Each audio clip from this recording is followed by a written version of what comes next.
সবাইকে জানাই বড়দিনের আগাম শুভেচ্ছা। কালকে যেহেতু বড়দিন, তাই বাড়িতে একটু ছোট করে কেক বানিয়েছিলাম। চলো চটপট করে রেসিপি বলে দিই। হাফ কাপের মতো নিয়েছি দই, চিনি আর নিয়েছি সাদা তেল। সমস্ত কিছুকে ভালো মতো মিক্সড করে নিয়েছি যতক্ষণ না পর্যন্ত চিনিটা মেল্ট হয়ে যায়।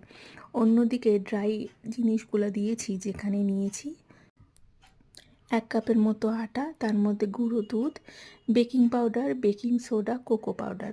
সমস্ত কিছুকে বেশ ভালো মতন অল্প একটু দুধ দিয়ে মিক্সড করে সেই দইয়ের মিশ্রণটা ঢেলে দিয়েছি। ব্যাটারটা যেন ভীষণ ঘন না হয় সেটা দেখতে হবে, মোটামুটি যেন পাতলাই থাকে। প্রিহিট করতে দিয়েছিলাম কড়াইটা আগের থেকেই। এবার সেখানে বাটির মধ্যে করে অল্প অল্প ব্যাটার দিয়ে 40 থেকে 45 মিনিটের জন্য ভালো মতো একটু বেক করে নিয়েছি।